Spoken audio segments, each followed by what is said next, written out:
At 3 o'clock in the afternoon, the world looks ordinary.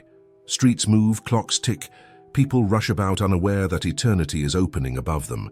But for one Polish nun, this hour was not ordinary. It was the hour when heaven ripped through time. On a simple day in 1930s Poland, Sister Faustina Kowalska witnessed a vision so overwhelming that it changed not only her life, but the prayer of millions. She saw Christ himself, not distant, not symbolic, but alive, radiant, and offering the greatest mercy the world has ever known. This moment, the hour of mercy, was not poetry or imagination. It was real. It was precise. And her account reveals something that can transform every prayer you make at 3 p.m. Before we go deeper into this vision, the exact moment Jesus appeared, the words he spoke, and the unimaginable promise he made, tell us in the comments where you're watching this from. Your city, your country.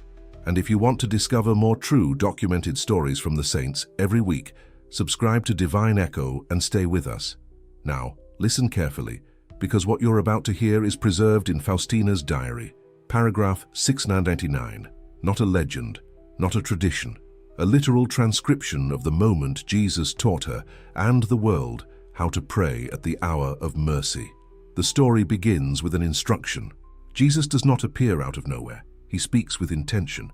Faustina writes that the Lord told her, "At 3 o'clock implore my mercy, especially for sinners." This was not optional. It was a command, a revelation of the spiritual law that governs this hour. Faustina's pen trembled as she described what Christ asked, prayer that recalls his death, even if only for a brief moment. Not complicated words, not formulas, but a turning of the heart toward the moment he died for humanity. It is astonishing in its simplicity, a world-changing promise wrapped in a request so gentle that it sounds almost like a plea. Then came the heart of the message, the part Faustina would repeat again and again in her diary. This is the hour of great mercy for the whole world, not only for saints, not only for the prepared, for the whole world. Jesus revealed that at this hour, his mercy is open in a way unlike any other moment. This is not metaphorical. Faustina insists, because Christ insisted, that this hour is mystically connected to his death on the cross. At 3 o'clock, the blood and water from his pierced side still flow. They do not fade. They do not weaken with time. They remain eternally present, eternally powerful. But the vision becomes even more concrete. Jesus did not speak abstractly. He made a promise, one of the clearest in all mystical literature. Faustina records his words exactly. "In this hour I will refuse nothing to the soul that makes a request of me in virtue of my passion." Nothing. Not some things. Not perhaps. Nothing. As long as the prayer is united to his passion, his suffering, his death, his love poured out, he will not refuse it. The magnitude of this promise is almost frightening. Never in any revelation did Christ speak so boldly, but Faustina's vision goes even deeper. Jesus added that the hour of mercy must be lived with a specific posture of heart, trust. He repeatedly told her that distrust wounds him more than sin itself. At 3 o'clock, he wants believers to approach him with a kind of spiritual courage, a holy audacity rooted not in emotion, but in his own promise. This is why Faustina constantly wrote about trust as the vessel that carries mercy into the soul. Without trust, the promise is not rejected, but it remains unopened, like a gift never touched. In paragraph 699, Faustina makes clear that Jesus wants this hour not only remembered, but lived. "Meditate on my passion," he told her, "and if time permits, pray the stations of the cross." But then he surprised her. If someone cannot pray long, cannot kneel, cannot speak, even a short prayer turning the mind toward his death is enough. The power does not come from the length of prayer, but from the moment of his sacrifice. It is not the human effort that unlocks mercy, it is the obedience to the hour he chose. Faustina describes the tone of Christ's voice during this revelation. It was not commanding, nor scolding, nor cold. It was tender, sorrowful, yes, but filled with longing. Jesus does not speak like a distant judge. He speaks like a wounded bridegroom calling his beloved back. She writes that his words carried a great love, even as he spoke of sin. This detail matters. The hour of mercy is not primarily about guilt. It is about a love so fierce that it breaks open the gates of heaven every single day at the same moment. But what did Faustina see during the hour of mercy? This is where the vision becomes unmistakably supernatural. She saw Christ as the crucified, yet radiant, not in agony, yet marked by the wounds. From his heart flowed two great rays, pale and red, exactly like those in the divine mercy image. These rays, she understood, were the blood and water that gushed from his side. She said they covered the whole world. This was not symbolic. She saw the world bathed in mercy at 3 o'clock. And then Jesus revealed one last truth. The hour of mercy is not only a moment of grace, it is a moment of judgment withheld. In this hour, he said, mercy triumphed over justice. Faustina understood that at 3 o'clock, Christ offers to the world a shelter against the justice it deserves. The cross stands between humanity and the consequences of sin, not metaphorically, mystically, really. And every day at 3 o'clock, this shield rises again. This vision changed how Faustina prayed. It can change how you pray, forever. Faustina emphasized something that many overlook. The hour of mercy is not merely about asking, it is about interceding. Jesus told her specifically to pray, especially for sinners, the souls most distant from him. As she wrote these words, she understood that Christ was entrusting her, and through her, the entire church, with a mission to stand in the gap for those who would never pray for themselves. She saw that at 3 o'clock heaven bends low, searching for souls willing to plead for the lost. Faustina believed that one prayer, offered with trust at this hour, could save someone at the brink of eternal ruin. That belief was not emotional. It was built on the literal words of Christ, and when she prayed, she felt as though the entire weight of humanity rested in that sacred minute. To understand how seriously Faustina took this revelation, one only needs to read how she rearranged her life around 3 o'clock. She interrupted conversations, paused her chores, and even left tasks unfinished if she sensed the hour approaching. For her, this was non-negotiable. She wrote, "I try to make the moment as brief as possible, but I do not let it pass without prayer." Even when her duties prevented her from kneeling, she would silently turn her heart toward Christ's passion. Her faithfulness to this practice shows how profoundly she understood the hour's power. Faustina was not obeying a private preference. She was responding to a divine request that carried eternal consequences. To understand how seriously Faustina took this revelation, one only needs to read how she rearranged her life around 3 o'clock. She interrupted conversations, paused her chores, and even left tasks unfinished if she sensed the hour approaching. For her, this was non-negotiable. She wrote, "I try to make the moment as brief as possible, but I do not let it pass without prayer." Even when her duties prevented her from kneeling, she would silently turn her heart toward Christ's passion. Her faithfulness to this practice shows how profoundly she understood the hour's power. Faustina was not obeying a private preference. She was responding to a divine request that carried eternal consequences. In one particularly moving entry, Faustina described an inner prompting she felt during a 3 p.m. prayer. Christ was urging her to offer herself completely for sinners. She sensed that the greatest tragedies of the world, wars, crimes, despair, apostasy, could be touched, even reversed, through mercy sought at this hour. This was not Faustina's idea, it was Christ's. He wanted the hour of mercy to become a spiritual rescue mission. And he revealed that the prayers made at this moment reach farther, deeper, and more quickly than prayers made at any other time. The reason was simple. At 3 o'clock, the memory of his death still cries out to the Father. Mercy is at its loudest. What many people don't realize is that Faustina connected the hour of mercy directly to the cross in a very literal way. She wrote that at 3 o'clock, one should immerse oneself in the abandonment of Jesus on the cross. This is powerful language.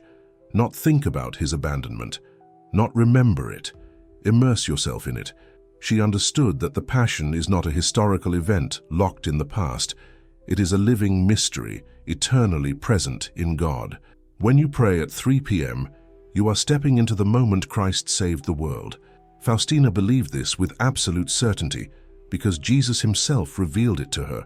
Faustina's vision also communicates something profoundly Catholic, the union of mercy and sacrifice. Jesus told her that the hour of mercy is effective for the sake of my passion. This means that every miracle, every grace, every healing that flows from this hour passes through the wounds of Christ. Mercy is not God ignoring sin, It is God healing sin at the cost of his own suffering. Faustina saw that the blood and water streaming from Christ's heart were not symbols, but living sacraments. They represent baptism and the Eucharist, the two fountains from which the Church draws her life. This is why the hour of mercy is not sentimental devotion. It is theology in its purest form. At times, Faustina felt the hour of mercy as a kind of spiritual weight. She wrote that during this hour she often experienced a deep interior struggle, both sorrow for sin and overwhelming love from God.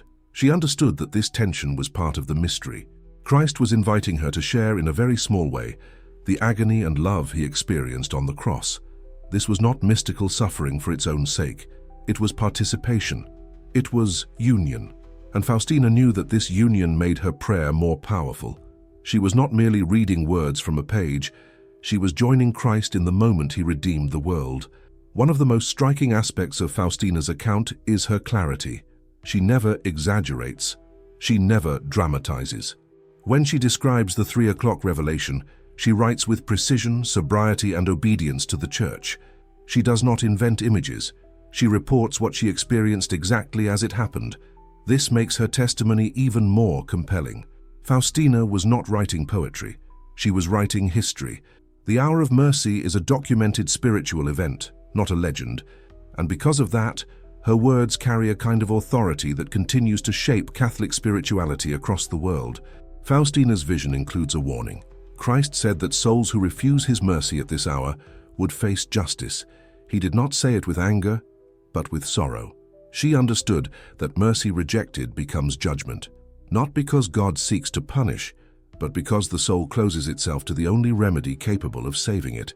In this sense, the hour of mercy is dramatic. It is a moment when heaven opens wide, or when it is ignored and the world moves on. Faustina felt this urgency deeply, and wrote that the world will never understand how much depends on the response to Christ's call at 3 o'clock. By the end of paragraph 699, Faustina realized that the hour of mercy was not merely a devotion for herself, it was a gift for the entire world. Jesus gave it because he foresaw the darkness of future generations, the coldness of hearts, the distance from God. He offered this hour as a lifeline, a window of grace, a daily invitation to return. Faustina would later write that if the world truly understood the power of 3 o'clock, the earth would tremble. For her, this was not a metaphor. It was an observation based on divine revelation. The hour of mercy, she understood, holds within it the greatest promise Christ has ever made to humanity. As Faustina continued to live this revelation day after day, she noticed something deeply mysterious. The hour of mercy did not simply change the world around her, it changed her. She wrote that when she entered into prayer at 3 o'clock, her soul felt as though it were drawn into the very abyss of God's mercy. But this was not an emotional state. She frequently wrote that during these moments, she felt no sweetness, no consolation, no spiritual pleasure. Instead, she felt a severe clarity, an awareness of who she was before God and who God was before her. In this transparency, Faustina discovered the true purpose of the hour of mercy, to allow the soul to see itself in the light of the crucified. The hour strips away illusions. It leaves no room for pretense, and in this stripping, mercy flows freely. Faustina often described the hour of mercy as a bridge between the weakness of humanity and the infinite strength of Christ. She sensed that when she prayed at 3 o'clock, something in heaven responded instantly, not gradually, instantly. She believed this because Jesus told her that he would let no request go unanswered in this hour, as long as it was made in virtue of my passion. This phrase became the foundation of her entire spirituality. Everything she asked, healings, conversions, vocations, protection, forgiveness, she offered through the wounds of Christ. It was never her voice alone. It was the voice of Christ speaking through the memory of his sacrifice. This understanding made Faustina fearless in her prayers. She prayed for things that seemed impossible because the cross makes impossible things ordinary. In several diary entries, Faustina confessed that the hour of mercy was sometimes accompanied by an almost physical awareness of Christ's presence. She did not see him every day, and the vision of paragraph 699 was exceptional, but she often sensed him standing beside her or speaking interiorly with unmistakable clarity. She wrote that Christ's presence at 3 o'clock was as dense as silence, a phrase that reveals both the intensity and the gentleness of the encounter. This presence did not overwhelm her, it anchored her. She understood that the hour of mercy was not merely a devotion but a meeting, a scheduled appointment between the sinner and the Savior. And Christ always arrives. Faustina also learned that the hour of mercy is intimately connected to the salvation of dying souls.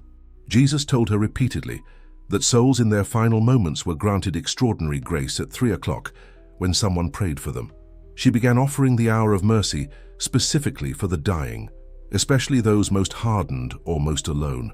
She believed that in this hour, Christ stands closest to deathbeds around the world, offering a final spark of mercy even to souls who resisted him their entire lives.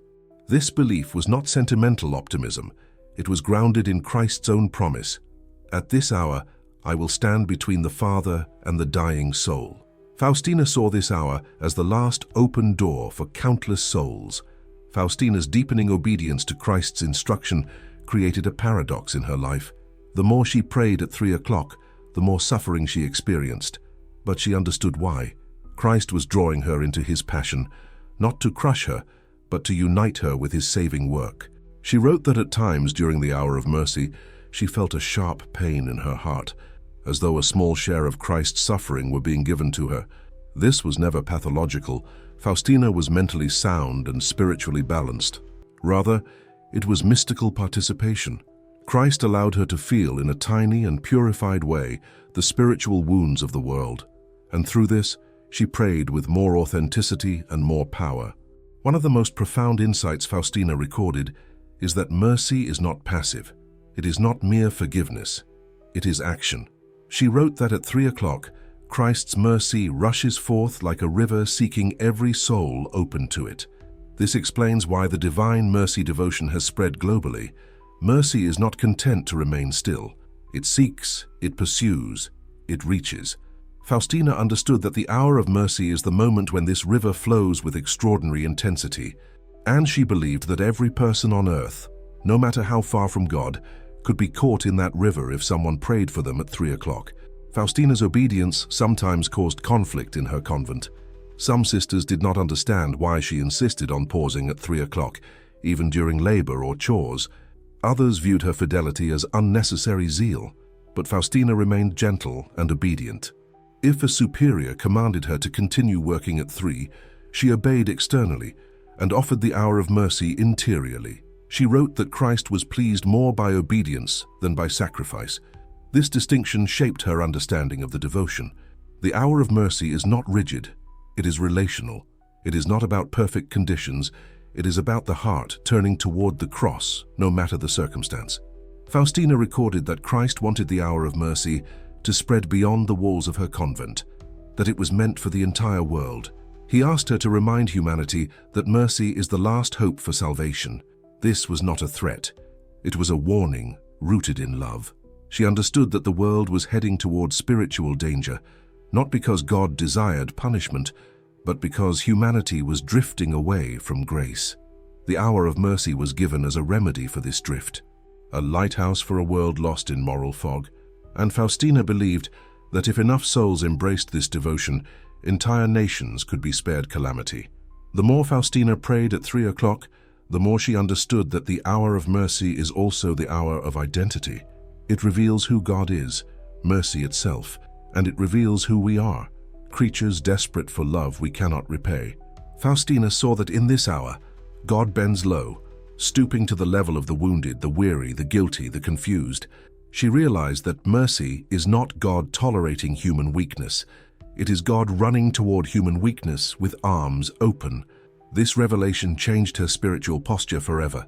She prayed not as a servant afraid of punishment, but as a daughter confident in her Father's love. By the time Faustina finished writing paragraph 699, she knew she had received a treasure for the world. She felt unworthy of it, overwhelmed by it, and yet compelled to share it. Her mission was simple: to remind the world that every day, at 3 o'clock, heaven opens in a way that no soul should ignore. She believed that this hour will play a decisive role in the history of salvation, especially in times of darkness. And she wrote plainly, "The greater the sinner, the greater the right to my mercy. This was not her thought. It was Christ's. And it is the foundation of why the hour of mercy still shakes the world today. As Faustina's mission matured, one truth became unmistakably clear. The hour of mercy was not simply a devotion given to one saint. It was a weapon placed into the hands of the entire church. She realized that Christ had entrusted her with something universal, something meant to echo through centuries.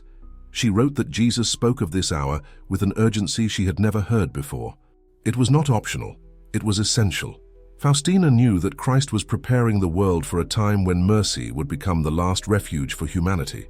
She felt this intuitively, prophetically, not through dramatic visions, but through a growing interior conviction that the hour of mercy was heaven's antidote to the spiritual illnesses of the modern world. Faustina often reflected on why Jesus chose 3 o'clock specifically.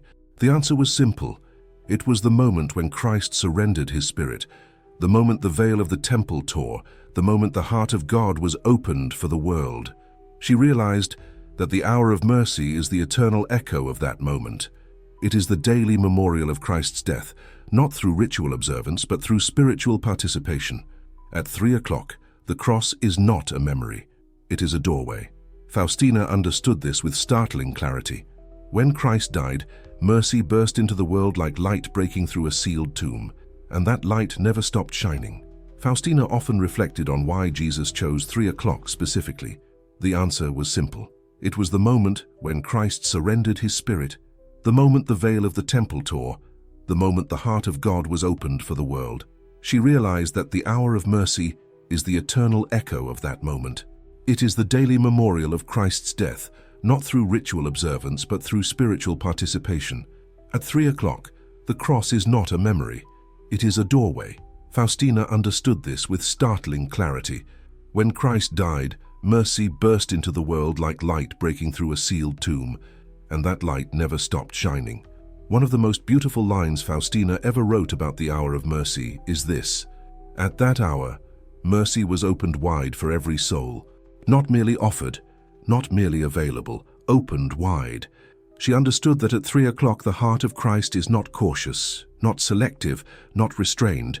It is wide open, overflowing, pleading for souls to approach.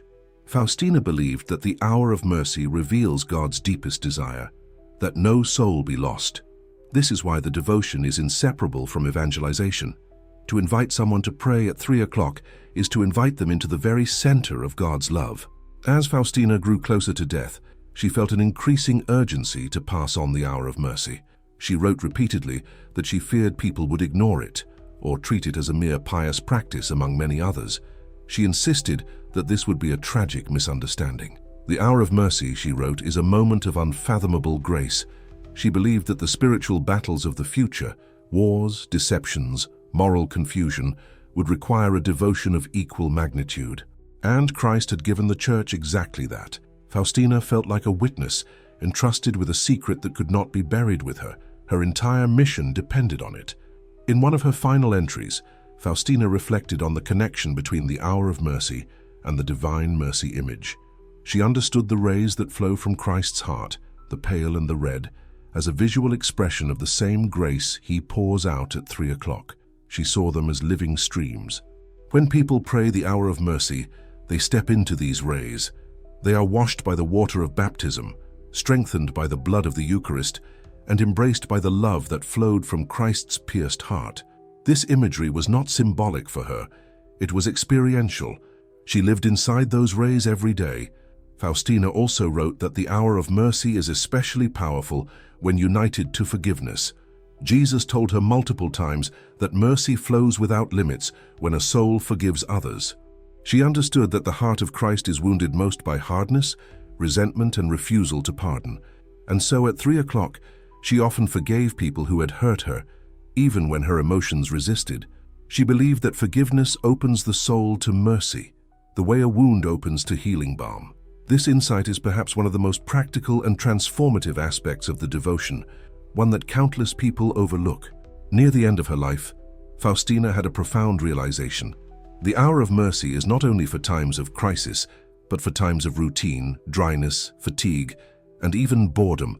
She wrote that praying at 3 o'clock when she felt nothing was often more powerful than praying when she felt consoled. Christ had taught her that the value of the hour of mercy does not come from emotion, but from fidelity. The cross was not a moment of emotional ecstasy. It was a moment of obedience. And so when the soul prays at 3 o'clock out of pure love, pure faith, pure trust, the prayer becomes luminous in God's eyes. By the time Faustina prepared to leave this world, she knew that the hour of mercy would outlive her in ways she could not fully imagine. She wrote that Christ told her this devotion would transform nations, rescue sinners at the hour of death, and prepare the world for his final coming. She believed every word, not because she felt worthy, but because Christ does not lie. She sensed that the hour of mercy carried prophetic weight, that it would be a refuge in times when the world would forget God. And looking at modern history, Faustina's intuition appears not only correct, but astonishingly precise. In the final analysis, the hour of mercy is a daily encounter with the greatest love the world has ever known. Christ opened his heart at 3 o'clock on Calvary, and he never closed it.